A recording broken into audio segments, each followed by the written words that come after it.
Welcome to the Pub Sports Radio Ian Cameron Sports Report for Thursday, November the 5th. We've got Friday college football on tap on today's show. We're going to preview the 3 college football games on Friday night. We've got Miami, NC State, San Jose State, San Diego State, and BYU, Boise State. A really good BYU, Boise State game. We'll break down all 3 of those games. Before we get to that, reminder, if you didn't see it earlier today, we did our usual live edition of the Ian Cameron's Football Frenzy Show this afternoon. Make sure you tune in if you missed it. We broke down every NFL game on the card, the Ian Cameron's Football Frenzy Show. Last night, of course, MACtion. The MAC season got underway in college football. A lot of wild stuff. And you know the MAC is back when you see missed extra points, bad kicking games from multiple teams, tons of turnovers, defensive touchdowns. We basically saw a little bit of everything last night in the return to play for the MAC. Toledo crushed Bowling Green 38-3. Hilarious quote from Scott Loeffler, the head coach of Bowling Green, after the game, saying, "It sucks to lose, especially to a rival. You can't sleep, you can't eat. To lose to these people is even worse." Well, those people have a better football team than you do. That was very clear last night as Toledo rolls to an easy victory. Buffalo taking care of business. That Buffalo team looking very good this year. The Bulls rolling past Northern Illinois. Central Michigan, they got it done, and got it done for me. One of my plays for my subscribers last night was Central Michigan against Ohio. They got the job done. Ball State, one of the games that did not get it done for me was that. I took Ball State. They let the lead slip away in the second half, and a brutal turnover by Drew Plitt to seal the game for Miami as the Red Hawks get the victory in that game. The game does go over the total, so at least split 1-1 with that game from a betting perspective.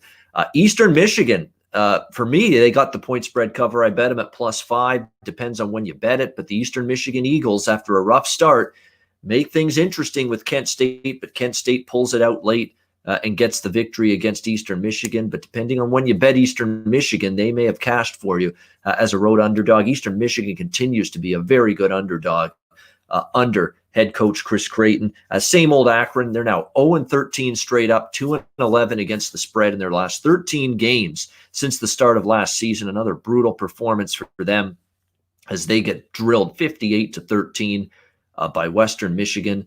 So that's your look at the MAC from last night. Let's get to Friday now. College football, 3 games on tap. Miami, NC State, ACC action. Miami laying 10.5 on the road, 58.5 the total in this game.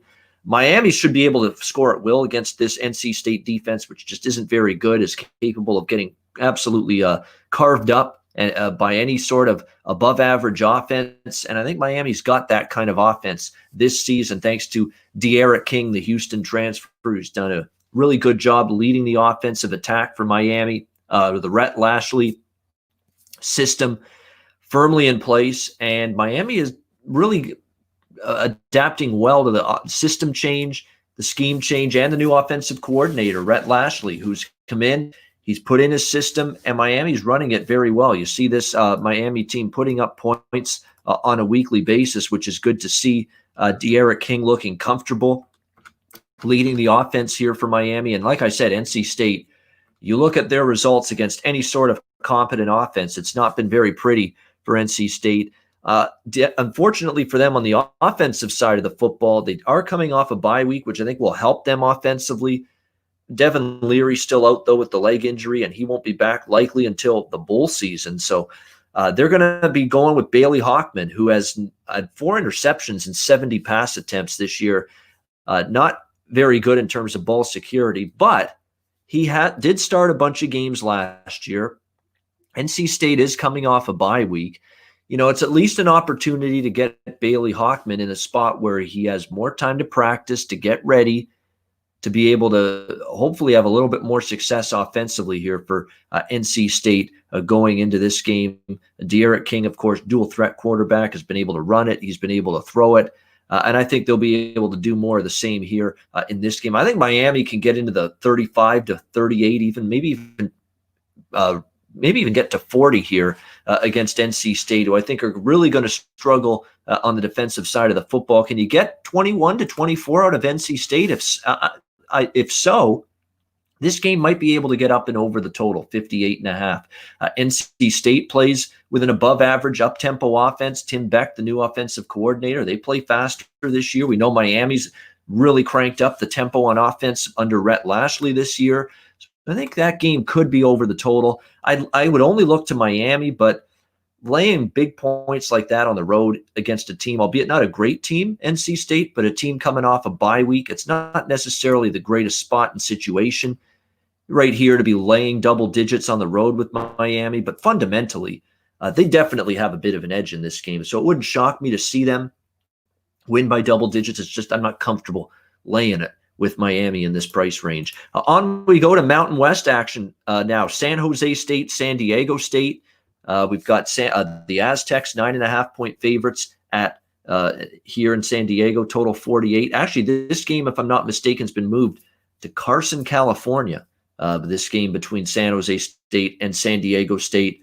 This is where we're going to find out if the Spartans of San Jose State, are they as good as they've looked in the first two games? Now, granted, the competition has not been great. They played Air Force and they played New Mexico in their first two games, two bottom-tier Mountain West teams. Now they're playing one of the top teams in the Mountain West. But I like what I see from San Jose State. Their defense looks significantly improved from where it's been in years past. Of course, they have a new starting quarterback. Josh Love has moved on, but Arkansas, Texas A&M transfer quarterback Nick Starkel is here now as the quarterback for San Jose State. And he's looked very solid, offensively so far this season. Gotten off to a great start, 7 touchdown passes already in the first two games. San Jose State now entering this game in their last 15 games. They're 11-4 against the spread. They're already this season 2-0 ATS to begin the season. So this has been a San Jose State team, that's been undervalued for quite some time.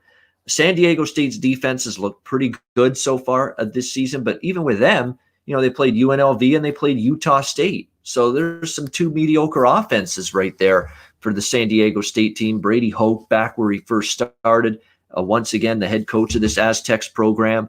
It's going to be much tougher for San Jose State's offense against this defense, but this is also, you could say, a step up for San Diego State's defense, because I think San Jose State offensively is going to offer up a little bit more complications for San Diego State on the defensive side of the football. I still haven't been enamored with the quarterback play for San Diego State so far this season. And when you talk about San Diego State over the years, even when Rocky Long was coaching this team, they were always a little bit of a risk in this price range, where you got to ask San Diego State, a methodical, run-heavy, slow-paced, rely on defense type of football team. To be able to cover numbers like this is often a difficult task for them. And with San Jose State undervalued, they've covered 11 of their last 15 games. It's worth noting, too, San Diego State as home favorites since 2017, 5-12 against the spreads in 17 tries as home chalk. I like the points here with San Jose State. Maybe it's a leap of faith. Maybe they're not ready for prime time yet. And maybe they're overwhelmed here by San Diego State and they get blown out. But San Diego State is good. I'm not sure they're great in this conference anymore.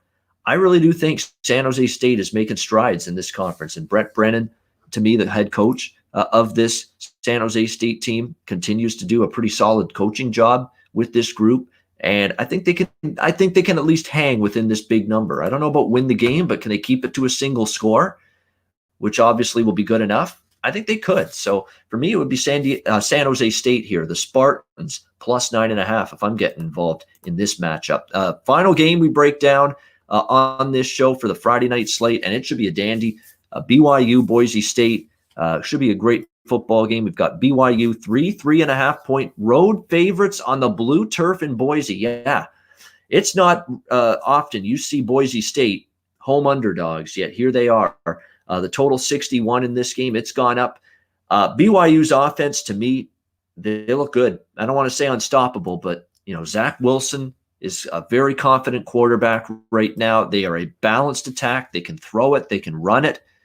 And Boise State last week against Air Force, that's not the kind of performance I want to see out of my defense before I'm about to take on this really, really explosive, prolific BYU offense, which has been able to score 30 points, it seems, at will in every single game this season. Boise State was gashed quite a bit last week by Air Force, particularly on the ground. And BYU is certainly, if Air Force was doing that to the Boise State defense last week in the triple option, BYU could be able to run the ball. And if they can run the ball, Zach Wilson is just going to feast, in the play action game and be able to make plays down the field for BYU. If Boise State has those run defensive struggles again, like they had last week. On the flip side, Boise State, we were a little worried right before the Air Force game last week. What were we going to see from Jack Sears, who had to step in late for Hank Bachmeier, who of course came down with COVID-19 right before it was announced right before the game. But Jack Sears was a very, very highly recruited prospect. He was played in USC, transferred from USC here to Boise.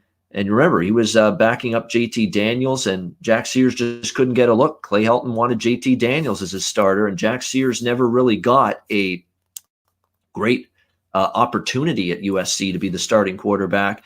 Well, he looked every bit as good as Hank Bachmeier could have looked for Boise State on offense last week against Air Force. Now, it was Air Force's defense. There's going to be a lot more resistance here, and it's on the road. Or actually, it's not on the road. It's going to be at home here for Jack Sears, but BYU's defense might be a little tougher. But I like what I saw to Jack Sears. He was calm. He was poised. He was in control.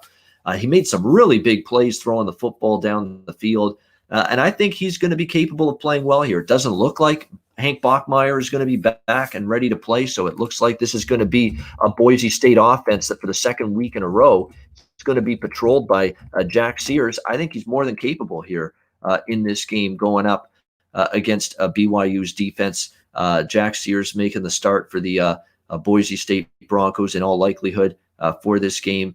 So we'll have to wait and see how he fares here. But when you look at BYU's schedule, and they've been able to score points, obviously, against everybody, no question about that.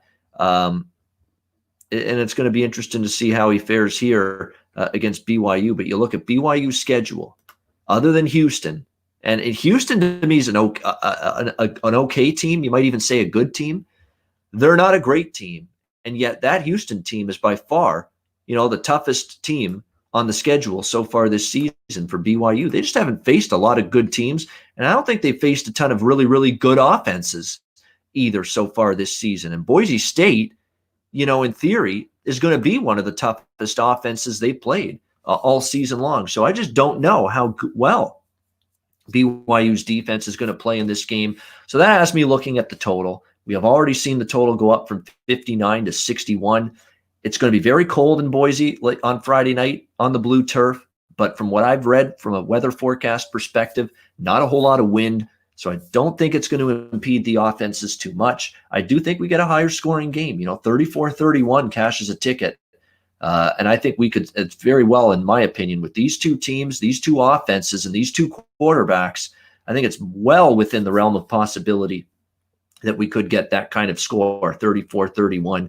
Or 35-28, which can get this game into the 60s and up and over the total. So I do like over 61 here, BYU and Boise State. There's probably a little value on Boise State here. I would lean slightly to the home underdog here in this game, but BYU is just beaten all comers so far that I'm not in a rush to go against them. That being said, I do think there's a little more value here in this spot at this price with Boise than there is with BYU. Not going to bet it the side, but I do lean to Boise. More than anything, I like the over in this big Friday night matchup, BYU, Boise State. That game should get a lot of views, as it's one of the better non-Power 5 games early in the college football, or the first couple months here of the college football season. All right, that'll wrap up this edition of the Pub Sports Radio Ian Cameron Sports Report. Thank you to everyone for tuning in. Tomorrow is the Friday edition of the show. It's the last show of the week for the Ian Cameron Sports Report. And as always on Friday, it's going to be the Friday Football Six-Pack on tomorrow's show. We'll break down 3 Saturday college games, 3 Sunday NFL games from a betting perspective, get you all ready for another big football weekend. A reminder, check out pubsportsradio.com and the Pub Sports Radio YouTube channel. Tons of daily content. I will be back, of course, over the weekend with the closing time shows, the college football edition, Saturday at 11 a.m. Eastern with Connor Mack, and the NFL edition of the closing time show Sunday at noon Eastern with Connor Mack and Ski Profit. We'll get you ready for the NFL and college football games that day. Thanks for watching, everybody. Have a great Thursday night. Good luck with your plays, and I'll be back with you tomorrow on Friday for the week, the final edition of the week of Ian Cameron Sports Report right here on Pub Sports Radio.